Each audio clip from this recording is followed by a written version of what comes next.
Hi guys, it's Christine here with your instructor tip of the week. And if you haven't noticed yet, I have lost my voice and I haven't really been feeling good for the past week or so. So that brings me to a question that I can answer this week on what do you do when you're sick and you are a group fitness instructor. And in particular, what do you do when you lose your voice and you need your voice to teach? Well, I know firsthand, and I have come up with a few simple things that you can do to help get you by. Of course, rest, and of course, take care of yourself. If you need a sub, get a sub. If you have to cancel a class. Your students will understand. Self-care is really important, and I've had to do that over the last week. I've had to cancel a class or two because I have to get myself better. But then what happens at the tail end when you still don't have a voice and you're trying to teach your classes? Well, these three things have really helped me over the past week, so I'll share them with you here. The first thing I'm trying to do, not very good here, but I'm trying to rest my voice. And as much as I can, I'm trying not to speak.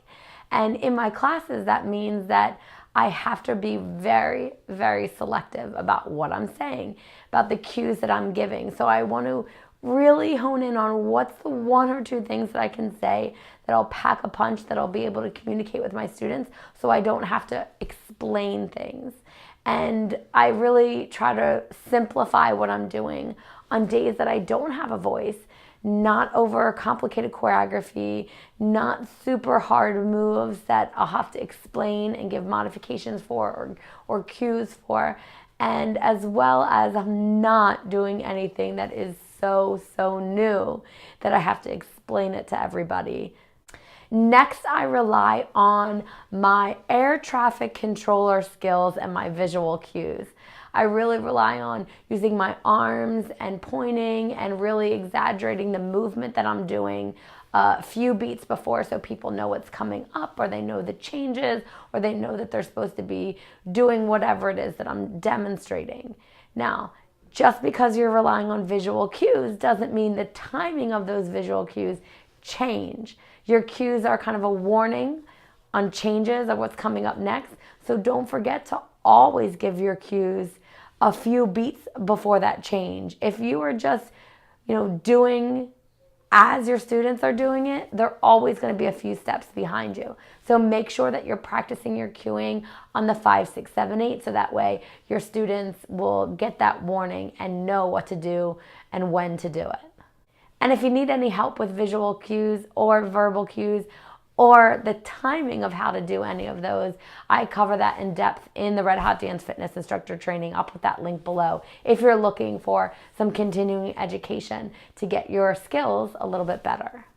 Finally, I rely on my frontline dancers. I don't know if you have in your class a few people that are always in the front. They come a lot. They know the moves. They know what to do. They're like your star students.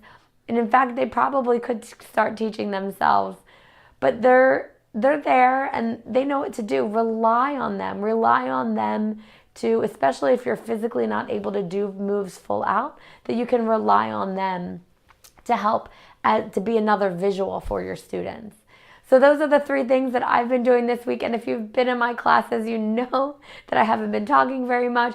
You know I have been using my arms out of control as an air traffic controller. And I've really relied on a few of my frontline students this week. So hopefully with that, my voice will be back soon. And I will see you next week for another instructor tip.